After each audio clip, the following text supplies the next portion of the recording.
For three key reasons, Biafra could not simply be left to separate, according to Gowon and the federal military government. First, Gowon believed in the viability of war Nigeria and was prepared to battle for its preservation.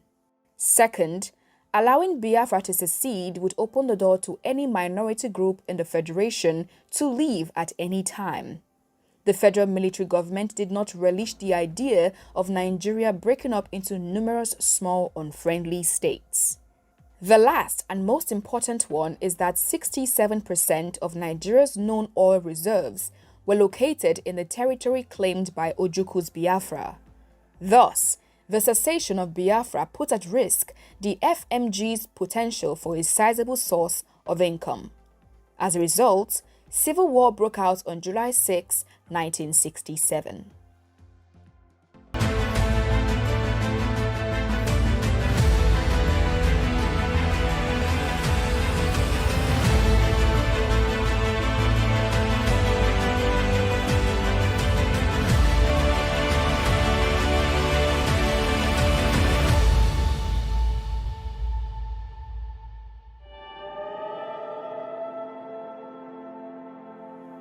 The Nigerian Civil War, or the Nigeria-Biafra War, began as a police action and would rage for 30 months.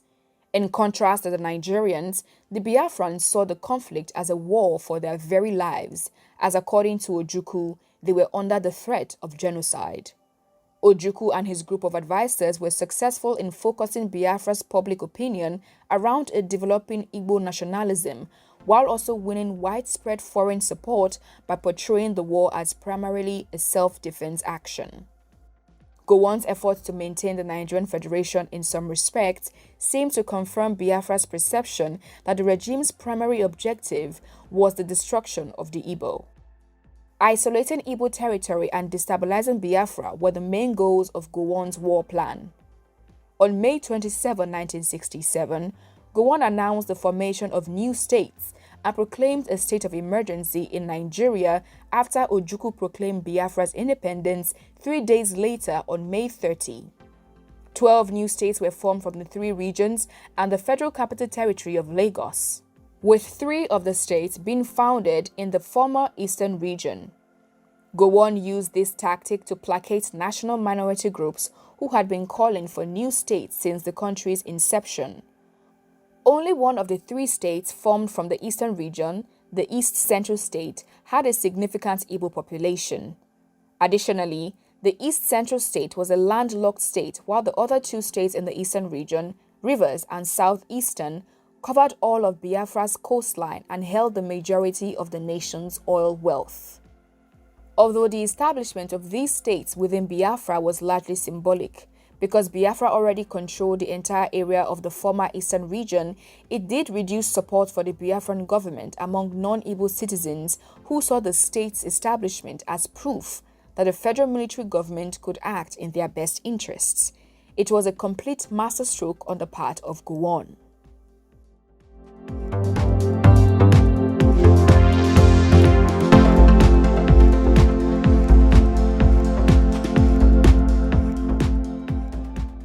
While the establishment of new states was intended to further divide the Igbo and complicate political issues for the Biafran government, Gowon also made steps to stifle the Biafran economy.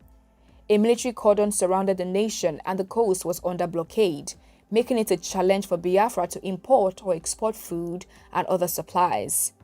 Even while the federal military government did permit routine shipments of aid handled by humanitarian organizations, the embargo's overall impact was negative. In January 1968, Gowon announced that the Nigerian currency would change.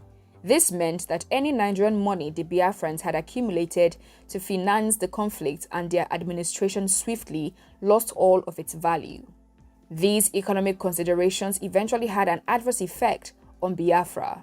Food became more and more scarce, and Biafra's rampant inflation rendered even existing products unaffordable. For instance, the price of beef increased from 3 to 60 pence per pound, the price of dried fish from 5 to 60 pence per pound, and the price of a chicken soared from 15 to as much as 30 pounds at the end of the war. Following some early military gains by the Biafran army, which in the early stages of the conflict captured the mid-western region and threatened to invade the western region, the Nigerian forces started to advance, gradually driving the Biafrans back well into their region. On October 4, 1967, federal troops took control of Enugu, Biafra's first capital, and by October 18, they had captured Calabar. Federal forces swiftly drove the Biafran army from the mid-western region. The federal government appeared to have won the war quickly, but the Biafrans resisted giving up so lightly. The war first ceased for a while after the capital was relocated to Umuahia in the south. This was partially motivated by Gowon's expectation that the people of Biafra would rebel against the Biafran government on their own as a result of his policies of economic stifling and political favoritism of minority groups. It turned out that this was a mistake. Rapid increases in malnutrition and starvation in Biafra allowed Ojukwu and other Biafran leaders to use Gowon's policies as evidence of a plot to exterminate the Igbo. Massive amounts of propaganda were produced in Biafra, and the country even hired a foreign European advertising agency to spread the word about the Biafran cause, particularly the claims of genocide to other countries. Deprivation was a key component of the federal military government's agenda, although Gowon constantly disputed charges of genocide while pointing out that millions of Igbos were already living in peace in areas controlled by federal forces. However, the propaganda created by Biafra helped to incite Igbos outside the country and abroad to feel strongly against Nigeria and garnered support for Biafra from numerous worldwide sources.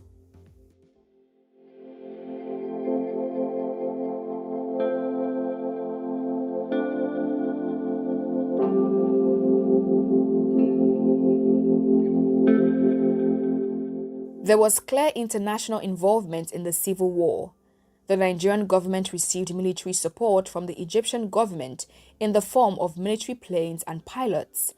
On July 8, 1967, the Emperor of Ethiopia and the heads of state of Kenya, Tanzania, Uganda, and Zambia made a joint call for a truce and diplomatic talks.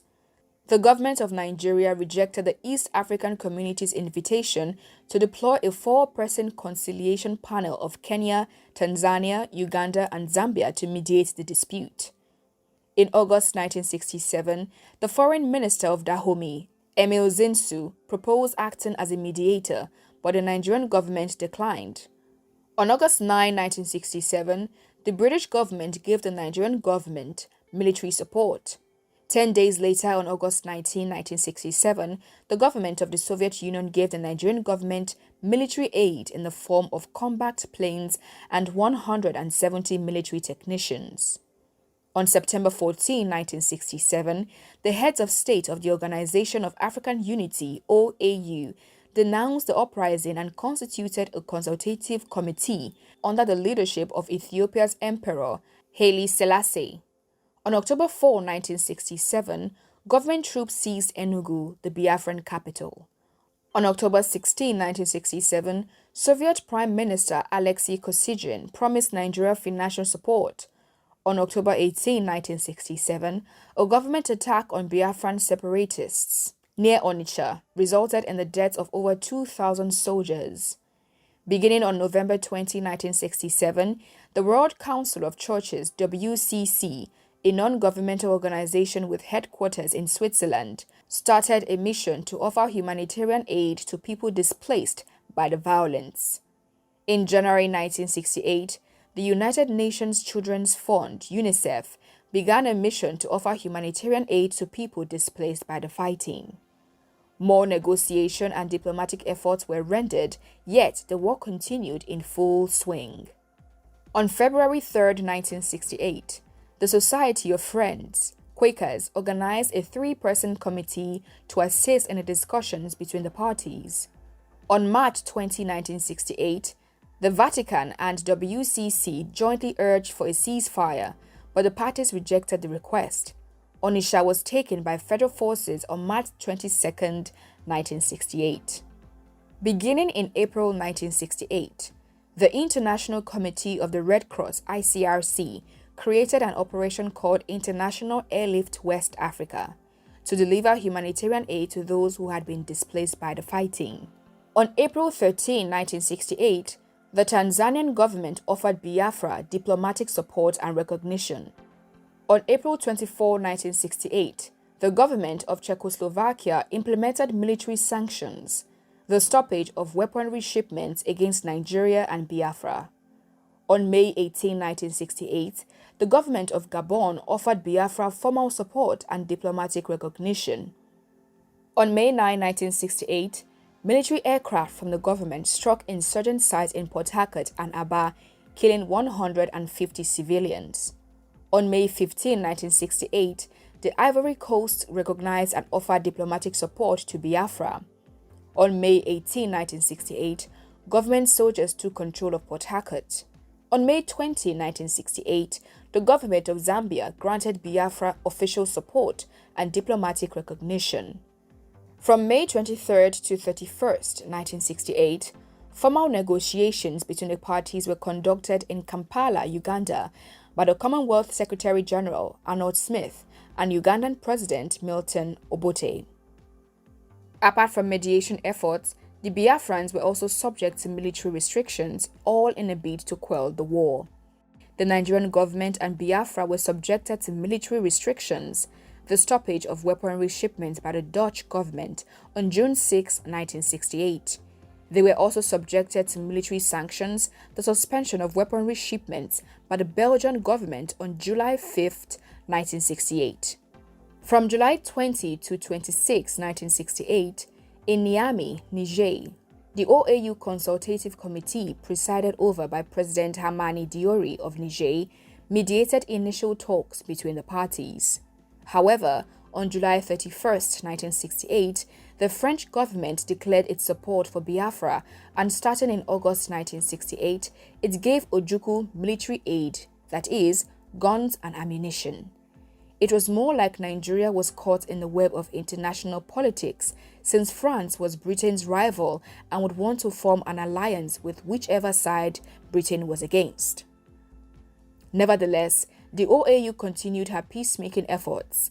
Between August 5 and September 9, 1968, the OAU Consultative Committee, which was led by Ethiopia's Emperor Haile Selassie, sponsored formal negotiations between the parties in Addis Ababa. As the war continued, Aba was taken over by government forces on September 4, 1968. Beginning on September 7, 1968, the governments of Britain, Canada, Poland, and Sweden created a 4-person fact-finding team to look into claims of genocide by federal forces. On September 16, 1968, government military planes bombed the Aguleri market close to Onitsha, killing 510 people. On September 28, 1968, government military planes bombed Umuahia Township, killing 31 people.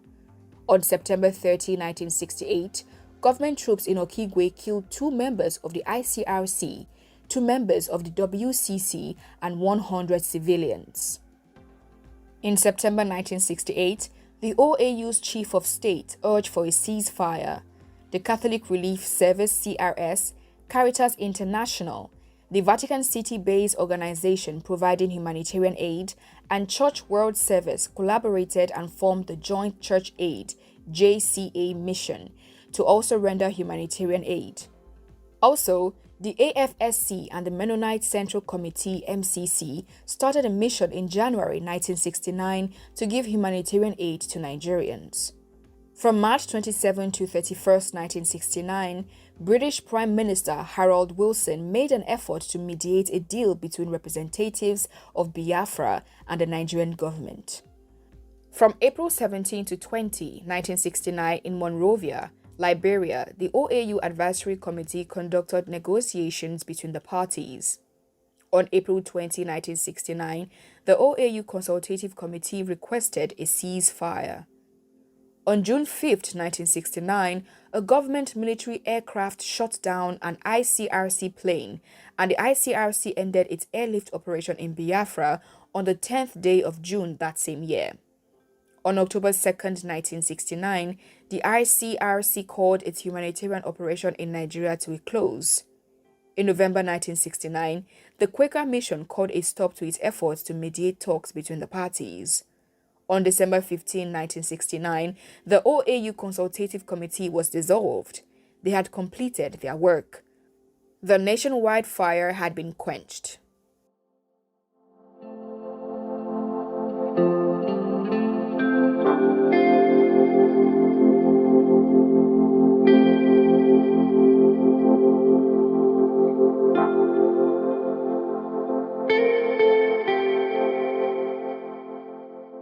On January 11, 1970, the Biafran leader, Colonel Emeka Ojukwu, fled the country for the Ivory Coast. Beginning on January 12, 1970, the governments of Denmark, Ireland, and United States offered humanitarian aid to refugees.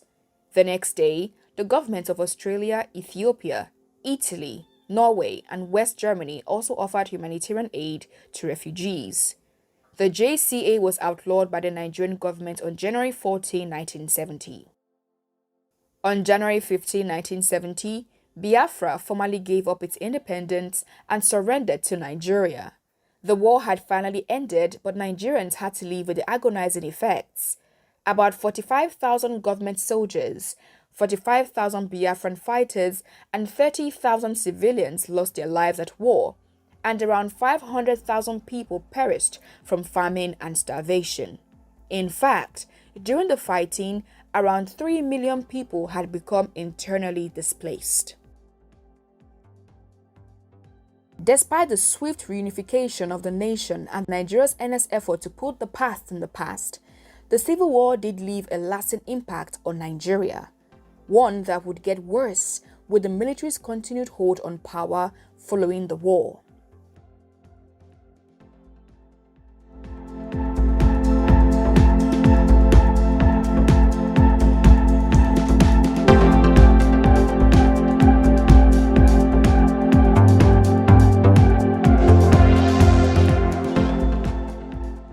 The period of the war had come to an end, and the expectation was that the Nigerian state would finally enjoy a breath of fresh air. But that was not the case. The post-war period came with coup after coup and conflict after conflict, and Nigeria would not return to the democratic system of government until 1979. On July 29, 1975, General Yakubu Gowon was overthrown in a military takeover, and Brigadier Murtala-Mohammed took his place. The 1975 coup was a bloodless one. The 40-year-old Gowon was in Kampala, Uganda for a summit of the presidents of the 46 countries that made up the OAU when the Lagos radio proclaimed the end of his 9 years in power.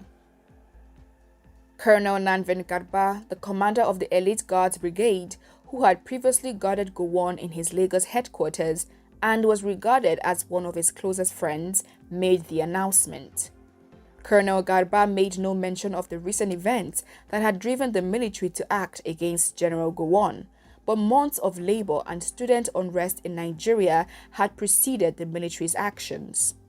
The campus unrest brought on by the students' demand that the pledge of handing over to a civilian government be upheld resulted in the closure of several institutions in February 1975. The nation, which was one of the richest in Africa because of its vast oil production, was however plagued with regular strikes and demands for greater wages from worker unions. Calls for the expansion of the 12-state federation were also ignored by the Gowon regime. On the 9th anniversary of the army takeover that led to General Gowon's establishment, the military takeover announcement was made, and after that, everything in Lagos seemed to be calm. The majority of the streets were clear, and most people appeared to be in a relaxed mood. All airports and border crossings were alleged to have been closed, and a dusk to dawn curfew was also declared. Communication with the outside world was reportedly shut off, and Nigeria Airways flights were cancelled. Armed personnel carriers reportedly drove through the neighborhood, and troops were stationed all around the Lagos airport. A new government was now in charge. This new government would be headed for 4 years by a troika of brigadiers Murtala-Mohammed, Olusegun Obasanjo, and Theophilus Danjuma until October 1, 1979, when it handed over power to the civilians. You can know more about the Murtala-Obasanjo regime in our next episode.